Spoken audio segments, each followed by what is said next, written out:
요한계시록 신학강좌 20번째 시간입니다.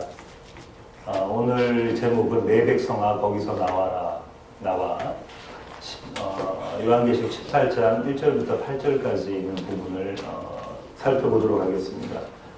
지난 시간까지 해서 17장 저희가 살펴봤고요. 17장에서는 큰 음녀에 대한 이야기, 바빌론에 대한 이야기를 살펴봤는데 그 음녀가 어떻게 패망하는가, 망하는가에 대한 것들을 18장에서 계속해서 이어나가고 있습니다. 전체적인 결론부의 구조에 대해서 한 번 더 살펴보기를 원합니다. 지난 시간에 살펴봤던 것인데요.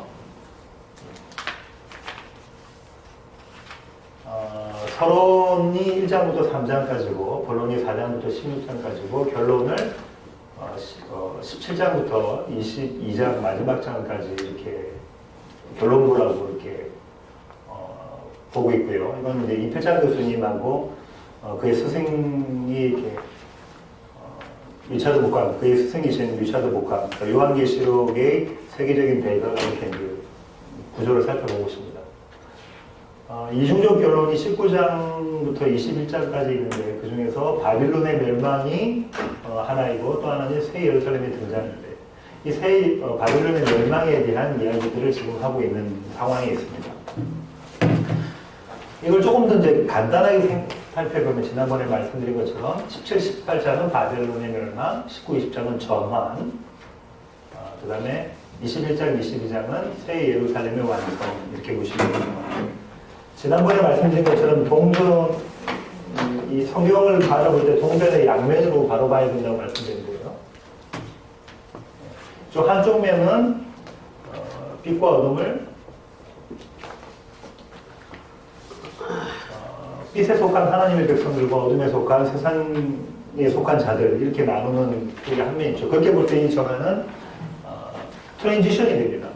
바빌론의 멸망을 하고 트랜지션에서 새 예루살렘의 완성까지 그렇게 되지만 동일한 다른 쪽면 이 빛이 내 안에 있는 빛과 내 안에 있는 어둠을 본다면 이 전환은 트랜스포메이션이 되는 겁니다. 바뀌어지는 거죠. 예. 세상 속에 속했던 내가 하나님께 속한 자로 바뀌어가는 모습 이것들을 다 이렇게 볼 수가 있습니다. 오늘은 여기서 조금 더 나가서 18장에 대한 이야기들을 보는데 18장의 구조가 또 재미가 납니다. 보겠습니다. 18장의 구조는 이렇게 되어 있어요. A, B, C, B, A, 이렇게 샌드위치 구조를 하고 있습니다. 인클루지오, 수미상관 구조 이렇게 이것들을 하고 있습니다. A는 성도들이 바빌론을 떠나야 하는 이유로 바빌론의 멸망이 선언된 것입니다. 그래서 1절부터 8절까지 오늘 살펴볼 부분. 그 다음에 A-는 18장 20절부터 19장 5절까지 성도들이 하나님을 찬양해야 하는 이유로 바빌론이 멸망이 되는 것을 선언한다. 여기는 성도들이 바빌론을 떠나야 되는 이유, 이건 성도들이 바빌론을 하나님을 찬양해야 되는 이유. 그러고 난 다음에 세 가지 애가가 들어있는데 왕들의 애가, 상인들의 애가, 선놈들의 애가가 들어있다. 이렇게 바라보는 구조입니다. 그 중에서 오늘은 이 첫 번째 1절부터 8절까지를 살펴보도록 하겠습니다. 오늘 예배 마치고 자녀들 모임이 있어서 조금 진도를 빨리 내도록 하겠습니다. 1절, 18장 1절입니다. 이 일 후에 다른 천사가 하늘에서 내려오는 것을 보니 큰 권세를 가졌는데 그의 영광으로 땅이 환하여지더라. 1절에 나오는 중요한 단어가 큰 권세, 그의 영광 이런 단어들이 나옵니다. 찾아볼게요. 에스겔 43장 2절. 에스겔 43장 2절.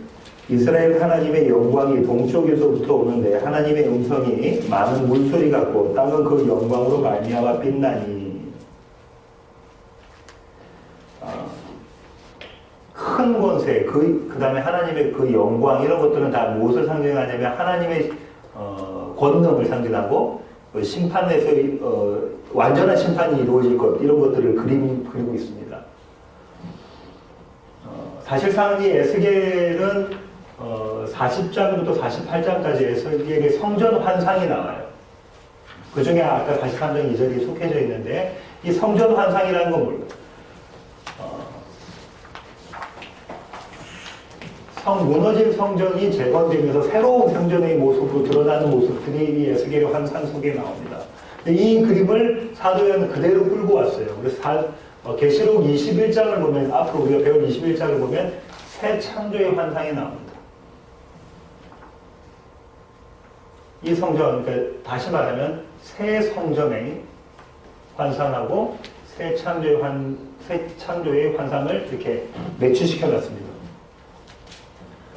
계시록이 그랬죠. 새 성전을 짓는, 옛 예루살렘은 무너뜨리고 새 예루살렘을 짓는 이야기, 그런 스토리라고 말씀을 드렸습니다. 이 그림을 그리고 있어요. 그래서 계시록을 연구할 때는 구약이 어떤 그림을 가지고 왔을 때 그 그림이 들어있는 그 전체의 맥락을 이해하고 가지고 와야 된다고 말씀을 드렸습니다. 2절 계속해서 보겠습니다.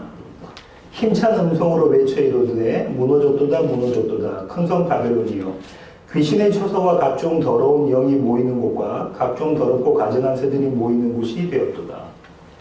힘찬 음성, 그 다음에 무너졌도다 무너졌도다. 이 힘찬 음성은 큰 것에 그의 영광이고 일맥상통하고요. 여기서 중요한 것은 이 바벨론이 무너졌도다 무너졌도다라는 이런 구절이 나오는데 이것이 이사야 21장 9절에 그대로 있어요. 이사야로 한번 가보겠습니다. 21장 9절. 제가 읽어볼게요. 보소서 마병대가 쌍쌍이 오나이다 하니 그가 대답하여 이르시되 함락되었도다 함락되었도다 무너졌도다 무너졌도다. 같은 단어예요. 바벨론이여 그들이 조각한 신상들이 다 부서져 땅에 떨어졌도다 하시도다. 그들이 조각한 신상, 우상이죠. 그것들이 다 부서져서 땅에 떨어졌도다. 이 그림을 그대로 사도요한이 끌고 왔습니다. 계시록에. 그러니까 어떤 내용인지 아시겠죠? 이사야에서 있는 그 바빌론, 우상을 섬기던 그 바빌론이 무너진 모습을 계시록에서 그대로 끌고 온 것입니다.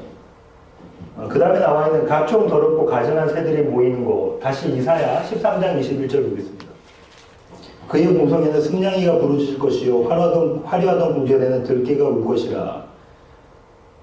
그의 때가 가까우며 그의 날이 오리지 아니하리라. 더럽고 가증한 것들이 있는 모습들이 그림이 그려져 있습니다. 34장 11절 14절 보면 이런 내용들이 같이 그림이 그려져 있어요.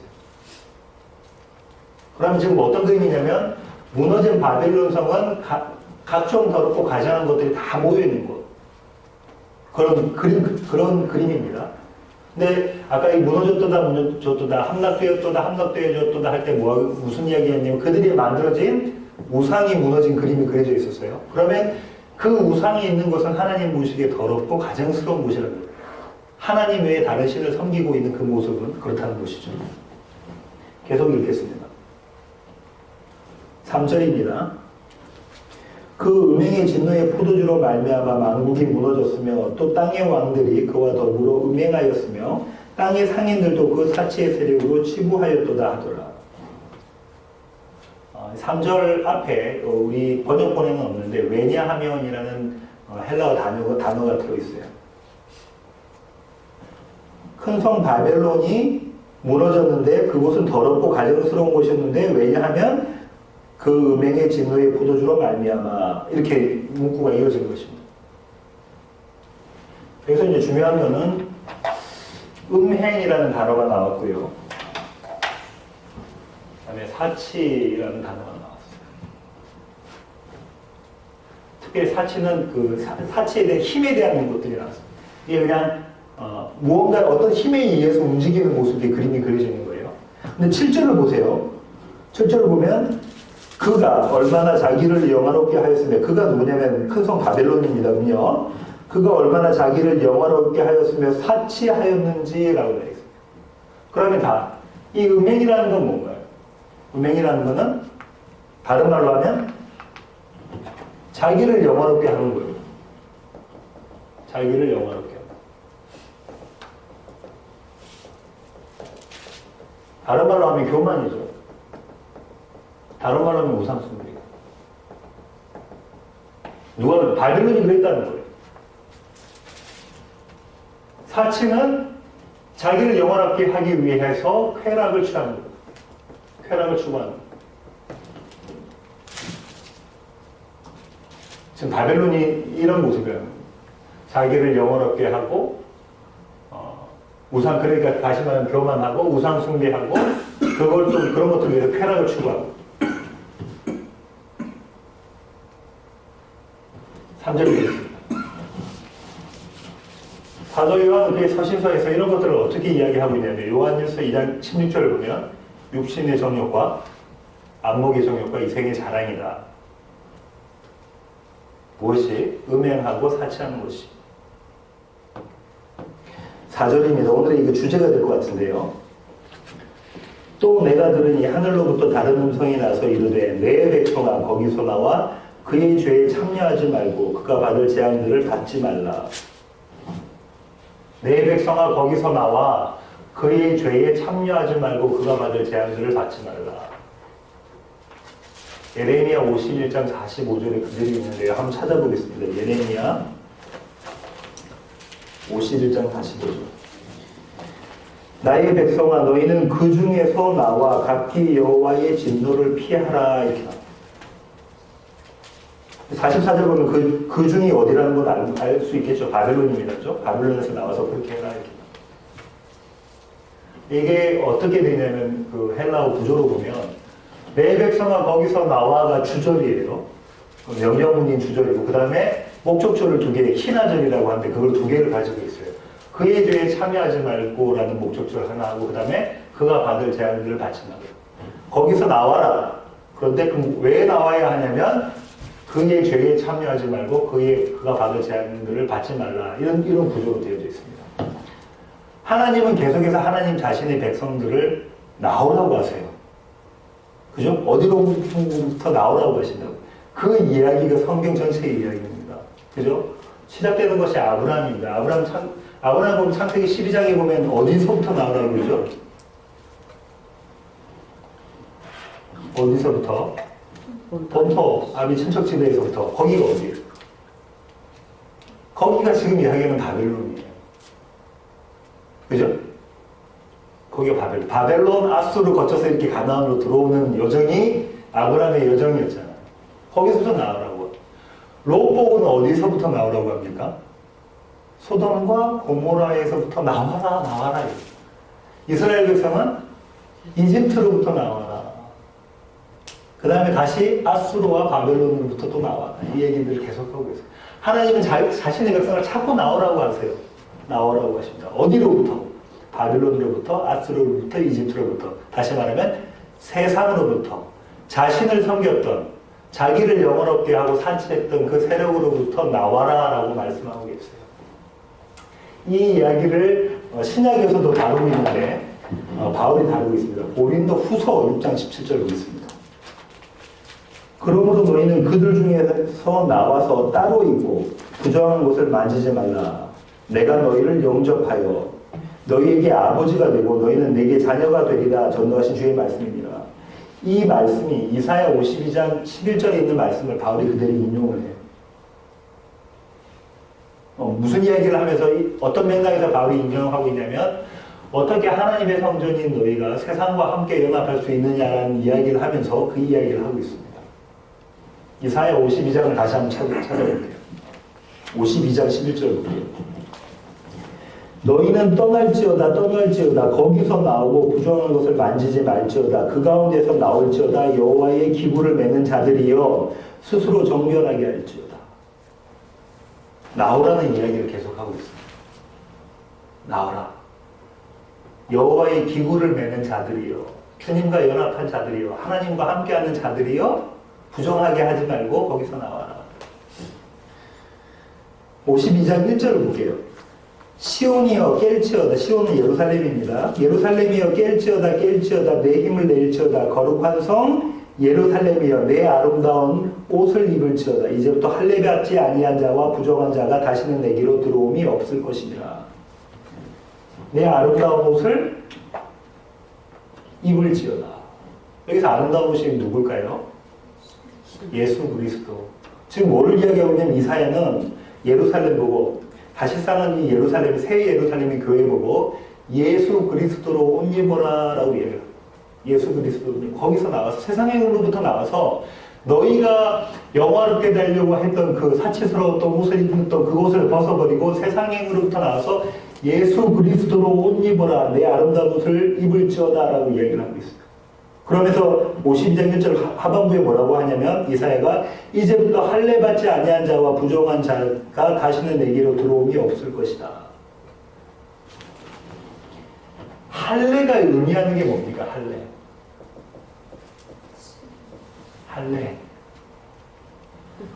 할례가 의미하는 게 뭐예요? 구별. 구별이라는 게 있죠. 사실 할례는 남자의 생식기 일부를 잘라내는 겁니다. 그죠? 다시 말하면 뭘 이야기하는 거냐면 사망, 죽음입니다. 뭐 너한테 씨가 없음. 다시 말하면 뭐가 없다는 거예요? 생명이 없다. 너에게는 생명이 없는 거야 이야기하고 있는 거예요. 할례 받는다는 것은. 이 할례는 다시 말하면 침례하고 같다. 그래서 또 바울이 이야기를 하죠. 홍해를 건너는 모습을 침례받은 모습, 할례받은 모습으로 그리는 거지. 자, 보세요. 할례받지 못한 자들, 그러니까 할례받지 못한 자들은 이사야가 이야기하는 건 어떤 사람인 거예요? 내가 살았다고 생각하는 사람, 내가 왕이 되어서 나의 영화로움을 위해서 사체의 세력을 사용하는 사람들, 세상과 연합된 자들, 그들과 연합하지 않는 모습에 대한 것을 이사야가 이야기하고 있어요. 전 참 여기서 또 의미 있는 걸 발견했는데, 자 보세요. 롯 보세요. 롯은 의인입니까? 악인입니까? 롯이 어디 살았어요? 소돔과 고모라에 살았어요. 그죠? 거기는 어떤 거예요? 아까 이야기했던 바벨론의 모습이 그려져 있던 거죠. 그림으로 쫙 펼쳐져 있는 것입니다. 파노라마처럼. 거기서 롯이 그와 똑같은 행동을 했을까요? 안 했을까요? 행동을 하면서 살았어요. 근데 베드로가 롯을 어떻게 이야기하고 있는가 한번 보겠습니다. 베드로 후서 2장 7절 보세요. 베드로 후서 2장 7절. 무법한 자들의 음란한 행실로 말미암아 무법한 자들이 소돔과 고모라에 있는 자들입니다. 고통당하는 어떤 롯? 의로운 롯을 건지셨으니 8절. 이는 이 의인이 그들 중에 거하여 날마다 저 불법한 행실을 보고 들음으로 그 의로운 심령이 상함이라. 주께서 경건한 자는 시험에서 건지실 줄 아시고 불의한 자는 형벌 아래에 두어 심판날까지 지키시며. 하나님은 롯을 뭐라고 말씀하십니까? 의로운 자다 그러세요. 근데 롯의 모습은 의로운 모습은 하나도 없었어요. 그죠? 근데 의로운 자다 얘기를 하고 계십니다. 왜냐하면 롯은 뭘 들었냐면 나중에 제가 설명드렸지만 하나님의 음성을 듣습니다. 어떤 음성? 거기서부터 나와라. 다른 사람은 못 들어요. 근데 그 음성을 듣는 자는 나오게 돼 있는 거예요. 그 자를 의로운 자라 부르셔요. 그럼 조금 전에 베드로가 뭐라고 그러죠? 경건한 자는 시험에서 건지시고 불의한 자는 어떻게 한대요? 그대로 내버려 두신다는 거예요. 그게 심판인 거예요. 현재 우리에게 주어진 심판, 그대로 내버려 두신다.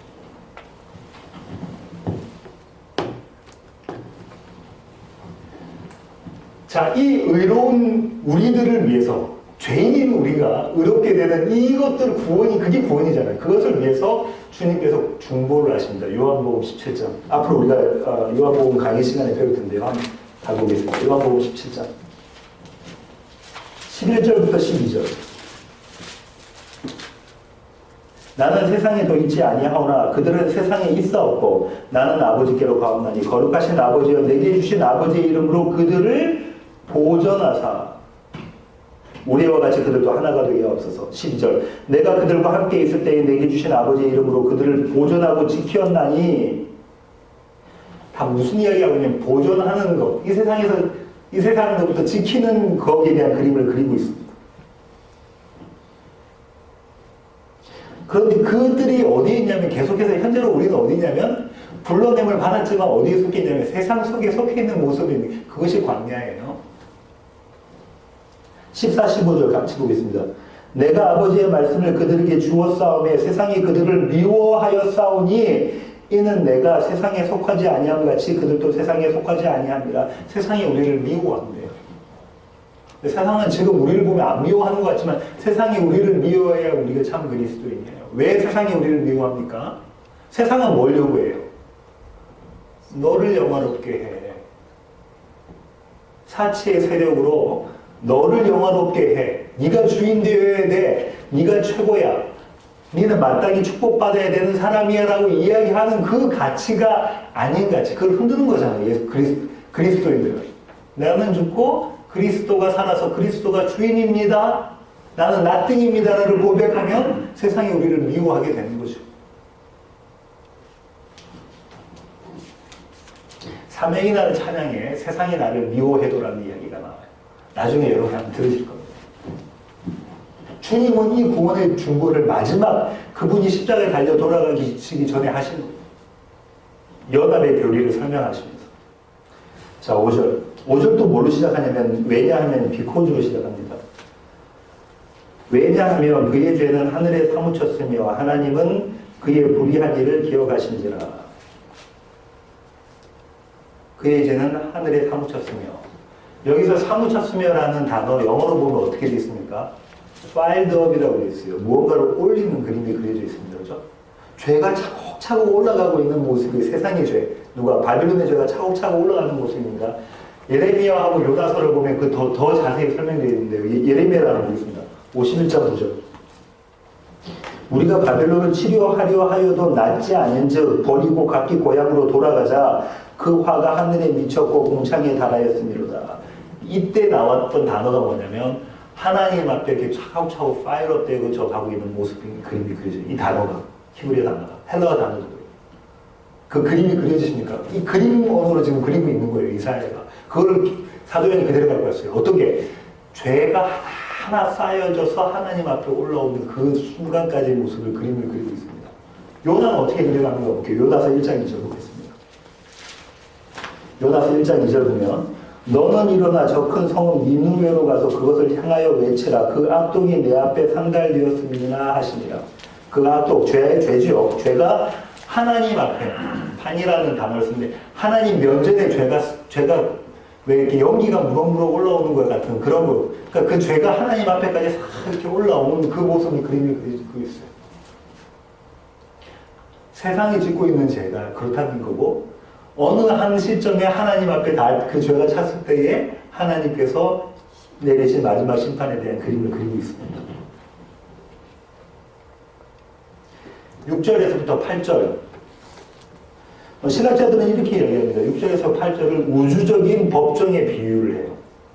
법정에 등장하는 인물이 세 인물이 나오죠. 한 명은 원고가 있을 거예요. 그죠? 원고. 그 다음에 피고가 있고 판사가 있습니다. 원고가 누굽니까? 계시록 전체의 그림을 봤을 때 원고가 누구였어요? 성도였죠. 특별히 이 성도를 뭐라고 부르죠? 순교자라고 부릅니다. 네. 계시록에서 그 얘기가 계속해서 나왔어요. 교회, 피고를, 음녀, 바빌론, 짐승, 세상, 사탄, 이게 다 같은 얘기예요. 판사는 누굴까요? 하나님. 전능하신 하나님, 하나님과 그의 어린 양 예수 그리스도. 여러분 이미 알고 있습니다. 이 원고가 이 피고를 고발해서 결국은 이 고발한 피고에 대한 죄가 있음을 선포하시는 것이 계시록의 마지막 장면인 거예요. 장면입니다. 근데 여러분이 그걸 마지막 한 순간이라고 생각해 보시면 안 돼요. 왜냐면 아까 우리가 봤던 것처럼 어떻게 한다고 했어요? 형벌은 그대로 내버려 두시는 것이 형벌이라고. 왜냐면 어디로 솟구쳐 달려가니까 세상은. 죄로 솟구쳐 달려가고 있으니까 그대로 놔두면 그게 형벌이고 그 가운데서 하나님께서 하나님 택하신 자들에게 뭘 하세요? 거기서 나와. 그 소리를 듣는 자들은 구원받는 그 모습을 지금 그림을 그리고 있습니다. 6절. 그가 준 그대로 그에게 주고 그의 행위대로 갑절을 갚아주고 그가 섞은 잔에도 갑절이나 섞어 그에게 주라. 여기서 갑절이라는 얘기 계속 나오는데 이게 주배라는 얘기는 아니고요. 그때 당시에 사용되었던 우리 같은 이디엄입니다. 풀리라는 얘기예요. 풀리. 아주 할 수 있는 대로 다. 그렇게 갚아주고라는 얘기야. 시편 137편 8절 한번 볼까요?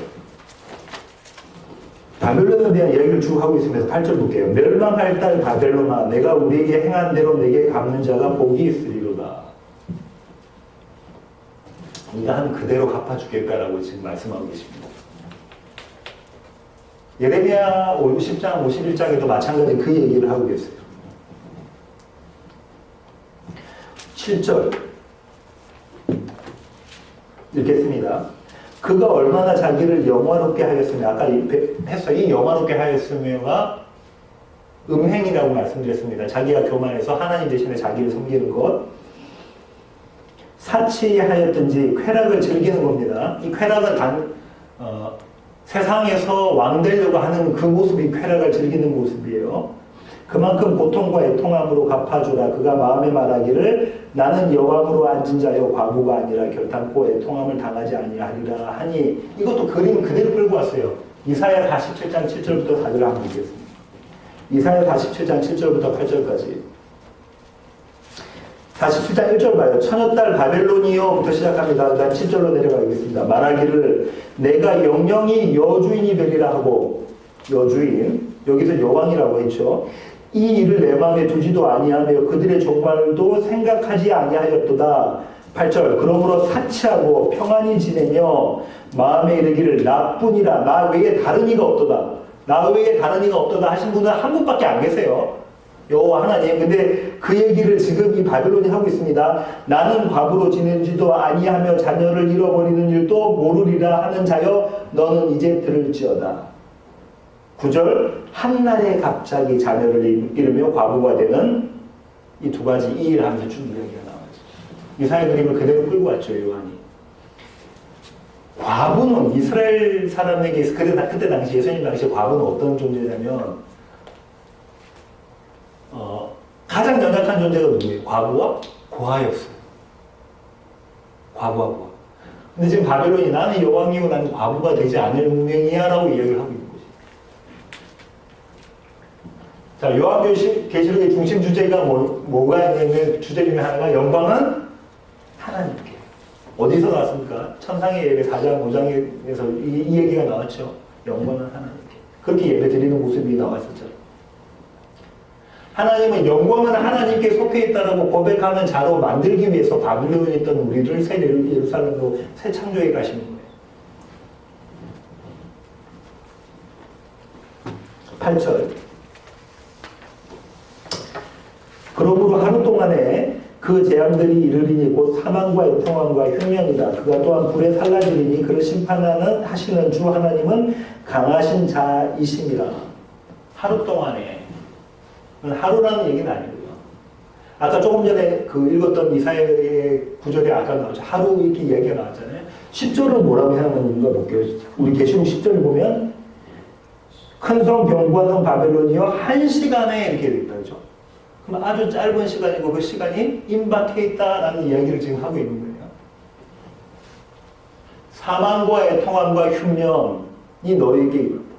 이 앞에 이것들이 지금 다 어디서 나오는 얘기냐면 심판에 의해서 대접 심판, 나팔 심판 이런 심판들에 대해서 있을 때 이 얘기가 나왔었죠 이미. 이런 것들이 너에게 있을 거죠. 그러면서 그 다음에 나온 단어가 뭐냐면 왜냐하면입니다. 8절에. 왜냐하면 주 하나님은 강하신 자이시기 때문이다. 이 강하신 자는 예레미야 50장 34절인데 이것도 또 참 은혜가 됩니다. 예레미야 50장 34절 한번 보겠습니다. 50장 찾으신 김에 29절 한번 볼게요. 활 쏘는 자를 바벨론에 소집하라. 활을 당기는 자여 그 사면으로 진을 쳐서 피하는 자가 없게 하라. 지금 바벨론을 심판하시기 위해서 활 쏘는 자를 소집하셨어요. 하나님께서 그가 일한 대로 가고 그가 행한 대로 그가 일하고 그가 행한 건 뭐냐면 음행하고 사치한 것입니다. 그대로 그에게 갚으라. 그가 이스라엘의 거룩한 자 여호와를 향하여 뭐했다? 교만했다. 34절 그들의 구원자는 누구의 구원자예요? 그들이 이스라엘의 구원자는 강하니 이스라엘의 구원자 여호와 하나님은 강하니 그의 이름은 만군의 여호와라. 반드시 그들 때문에 싸우시리니 누구 때문에? 이스라엘 교회 때문에 그분이 싸우시리니 그 땅에 평안함을 주고 교회의 평안을 가져다 주고 바빌론 주민은 불안하게 하리라. 하나님이 심판의 목적이 뭐냐면 하나님이 심판의 목적이 뭐예요? 우리에게 뭘 주시기 위한 구원, 평안함을 우리에게 주시고자 하는 것이다. 그 그림을 그대로 끌고 왔습니다. 이 결론 부분에 지금 오늘 여부하신 8장 1절부터 8절까지 내 백성아 거기서 나와를 제가 주제로 잡았는데 결론을 잡았는데 내 백성아 거기서 나와가 성경 전체의 주제예요. 내 백성아 거기서 나와. 요걸 조금만 더 설명을 드리고 결론을 내도록 하겠습니다. 계시록을 종말의 어느 한 시점, 마지막의 한 시점이라고 생각하고 있는 파가 어떤 냐면 세대주의적 파, 세대주의다 그러죠? 세대주의가 그렇게 생각하고 세대주의적 논리가 그럼 맞느냐? 이게 지금 맞느냐 말이에요. 지금 거기서 나와 바벨 마지막 때에 나와 내 백성아 거기서 나와라는 이야기를 하고 있잖아요.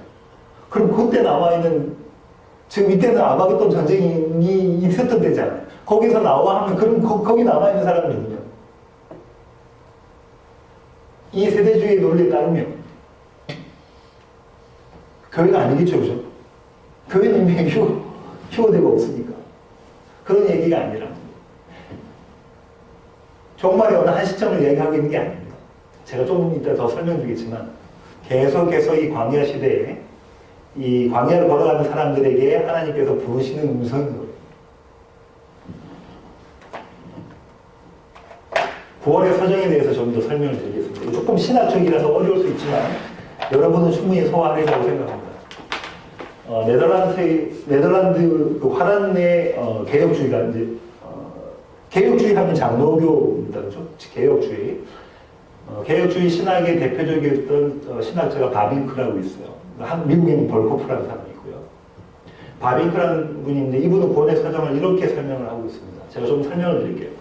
하나님께서 성령을 주셔요. 하나님께서 성령을 주십니다. 그러면 하나님의 성령을 받은 자들은 무슨 소리를 듣게 되어 있냐면 하나님께서 불러내시는 소리를 듣게 되어 있어요. 그걸 소명이라고 해요. 그게 뭐냐면 내 백성아 거기서 나와라 라는 소리를 듣게 된다는 거죠. 그렇게 듣게 된 자들이 중생을 경험하는 겁니다. 이거는 논리적인 거지 막 시간적인 순서가 아니에요. 중생이 뭐죠? 주님 말씀하신 거듭남입니다. 그죠? 다시 태어나는 거예요. 거듭 태어나는 것. 중생을 경험한 자들이 중생의 표시로 드러나는 것이 뭐냐면 회심이라는 거예요. 회심은 두 가지의 요소가 있다고 그러죠. 하나가 믿음이고 하나는 회개라고 그랬어요. 근데 바빙크는 이렇게 이야기해요. 이 믿음은 지적인, 지성에 대한 회심의 결론으로 나타나는 게 믿음이다. 믿음은 대상이 있을 건 아니에요. 누구를? 예수 그리스도 하나님을 믿는 믿음이라는 거죠. 이게 지성이래요. 회개는 의지적인 것이다. 의지적인 것이다. 이렇게 이야기해요. 예수 그리스도가 나의 구원자라고 믿음이 생긴 자들은 자신들이 죄인 것을 고백하고 의지적으로 회개를 한다고 하는 것이죠. 이 회심의 선물로 세 가지가 주어지는데 그것이 뭐냐면 의, 거룩, 축복 이렇게 이야기를 합니다. 바빙크의 얘기예요. 이게 전통적인 개혁주의 신학입니다. 의, 거룩, 축복 이렇게 줍니다. 그 중에서 첫 번째 이 의가 그들이 의로웠던 것은 아닌데 하나님께서 그들을 의롭다 하셨기 때문에 그것을 칭의라고 합니다. 의로운 자를 불렀다는 거죠. 칭의라고 해요. 칭의는 두 가지 의미를 가지고 있는데요. 한 가지가 뭐냐면 한 가지는 의롭다 됐으니까 제가 죄인이 아니라는 얘기다. 그죠? 죄 씻음에 대한 의미를 가지고 있다. 또 한 가지는 천국에 들어갈, 천국 입성할 자격을 가졌다. 이것이 칭의라 이렇게 설명을 해요. 그리고 이 칭의를 받은 자들은 거룩을 위해서 달려나간다는 거죠. 거룩을 위해서 달려. 그게 성화한 거예요. 거룩을 위해서 살려. 하나님의 도우심에 의해서 본인이 거룩하게 되려고 의지적으로 결단하고 노력해야 되는 것에 대한 강조를 하고 있습니다. 그리고 마지막 때에 이미 죽은 사람은 일부분이지만 마지막 때에 주님이 오시는 재림, 예수님의 세컨 커밍 때에 이 영화, 완전한 축복으로 완성되는 모습을 영화 이렇게 그리고 있습니다. 전통적인 계획주의 신학의 입장입니다. 그러니까 장로교가 이렇게 생각한다는 거예요. 물론 요새 장로교에서 이렇게 또 안 가르치기도 하지만 이게 전통적인 신학의 입장입니다. 저는 이 구원의 서정을 출애굽의 여정으로 설명을 좀 많이 드렸었죠. 그죠? 이집트, 바빌론, 계시록에서는 세상이라고 세상 속에 있는 자들을 하나님께서 불러내셔서 홍해를 건너게 하시고 광야를 거쳐서 약속의 땅이 가나안으로 집어넣으시는 것이 구원의 서정이다라고 저는 이렇게 설명을 좀 간단 줄여서 이렇게 설명을 드리잖아요. 불러내시는 것을 우리는 소명, 부르심, 특별히 효과적인 부르심이라고 말씀드린다고 했고요. 홍해를 건너는 이 모습을 신내면서 신학적으로는 이것을 회심이라고 얘기합니다. 그 다음에 이것을 성화, 영화 이런 모습으로 제가 그린다고 말씀을 드렸습니다. 여기서 여러분이 생각하셔야 될 게 뭐냐면 이건 겁니다. 지금 이제 전통적인 계획주의 입장에서 바라본다면 회심 전에 중생이라는 것이 있고 거듭남, 그 다음에 회심 후에 칭의, 하나님께서 회심한 자들을 의롭다 이야기하신다 그랬어요. 칭의는 우리 보고 의롭다고 하시는 거예요. 그죠? 하나님이 의로우신 분은 누구밖에 안 계세요? 예수님이 뭐라고 그러셨어요? 의로운 자는, 의로운 분은 한 분 하나님만 계신다라고 말씀드렸잖아요. 그럼 우리가 의롭게 되려면 우리가 누가 돼야 돼요? 우리가 하나님이 돼야 의로운 거예요? 그죠? 이해가 되십니까? 100%와 98% 이렇게 돼도 안 돼요. 우리가 하나님이 돼야 우리가 의로운 거예요. 그죠? 한 분 하나님만 의로우시니까. 그렇다면 칭이라는 개념은 어떤 단계의 개념이 아니라 내 안에 하나님을 품고 있으면 그것이 의로운 모습인 거예요. 그분이 누구세요? 예수 그리스도잖아요. 성령으로 오신 그리스도의 하나님의 영이 내 안에 담겨져 있으면, 나와 연합하고 있으면, 그게 앞으로 배울 요한복음 17장에 있는 그 연합의 교리에서 그렇게 있으면 하나님은 우리를 의롭다 하시는 거예요. 근데 만약 이분이 안 계시면 우리는 바로 불리한 자가 돼버리는 거예요. 누구처럼? 롯처럼. 롯이 그 세상에서 똑같이 생활했잖아요. 그렇게 똑같이 생활한 그 자를 베드로가 지금 뭐라고 불러요?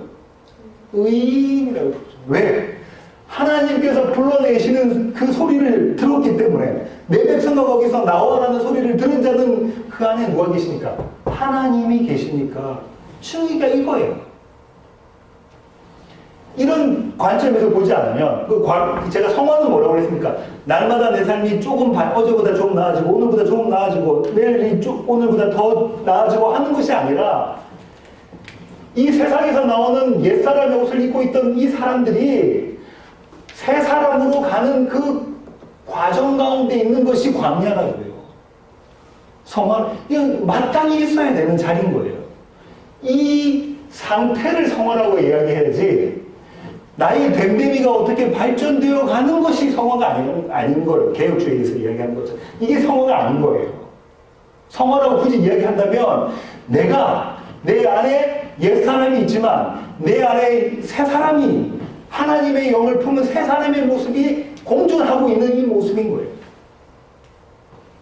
하나님은 보세요. 이 소명을 이때 한때만 부르셨나는 거예요. 구원의 서정 전체적인 그 논리로 이야기하면 그렇지만, 광야 안에 있는 우리의 삶 가운데 하나님은 매 순간 우리에게 부르십니다. 내 백성아 거기서 나와. 칭의를 잘못 해석하면 어떻게 될까요? 자, 이렇게 볼 수 있습니다. 우리는 구원받았어요. 우리는 한 번 구원받았어요. 하나님이 나를 의롭다고 하십니다. 앞으로 나의 어떠함과 상관없이 하나님이 나를 구원하실 거니까 내가 회개할 필요가 없어요. 맞는 말인가요? 이 자는 지금 뭐 하고 있는 거예요?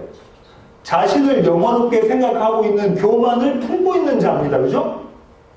맞습니까?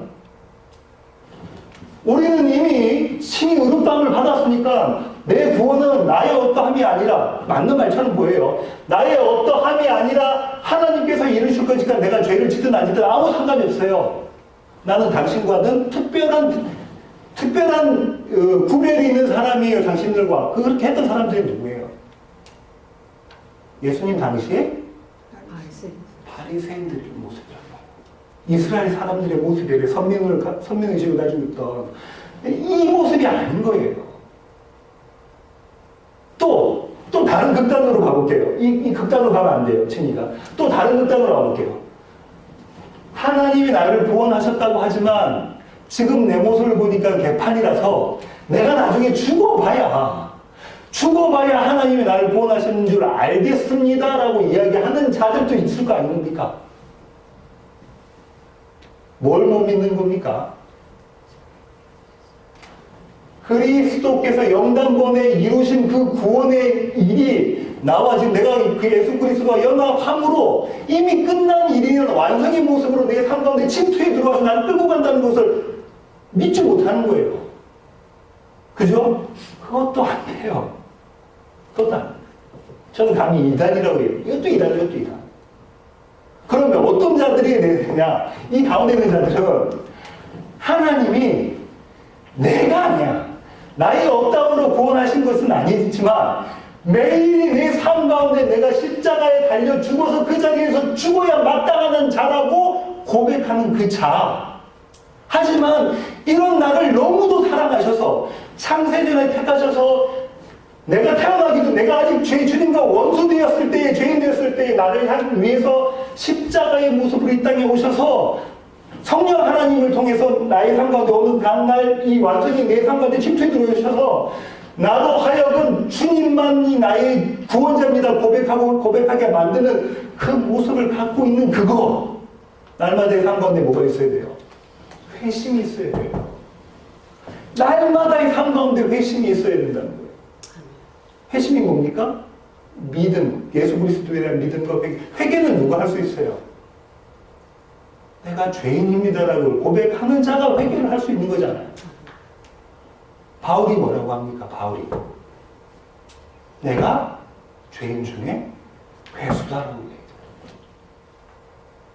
이거 끝나면 이거 이렇게 받아들이지 마시고 구원의 서정을 아까 말씀드린 것처럼 매일의 삶 가운데 내 백성아 거기서 나와라는 외침이 그게 들린다면 그 안에 누가 계신 거예요?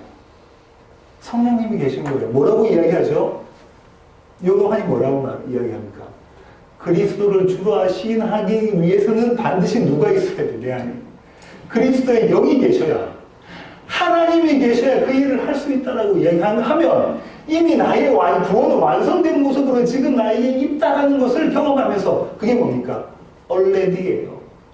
이미. 신학의 중요한 두 포인트, already. 하지만 나는 여전히 죄인된 모습으로 살고 있으며 주님께서 거기의 은혜를 거둬가시면 마땅히 죽어 마땅해야 될 죄인의 모습, 심판으로 떨어져야 될 모습이라는 걸 깨닫고 있는 자의식이 있는 그 자. 그죠? 그걸 갖고 있으라. 신학자는 그걸 구원의 긴장감이라고 얘기합니다. 구원의 긴장감. 그게 있어요. 저와 여러분이 드려야 되는 기도는, 내 삶 가운데 드려야 되는 기도는, 주님, 머리로 이거 지금 다 이해가 되는데요. 내 삶 가운데 내가 참 죄인이라는 고백을 할 수 있게 하시고, 여러분 가운데 과거에 어느 한때 그러셨겠지만 내가 지금 마땅히 지금 당장 하나님께서 나를 지옥 보내도 마땅한 죄인이라고 생각하시는 분이 얼마나 계십니까? 저도 그렇게 생각 못할 때가 너무나 많단 말이에요.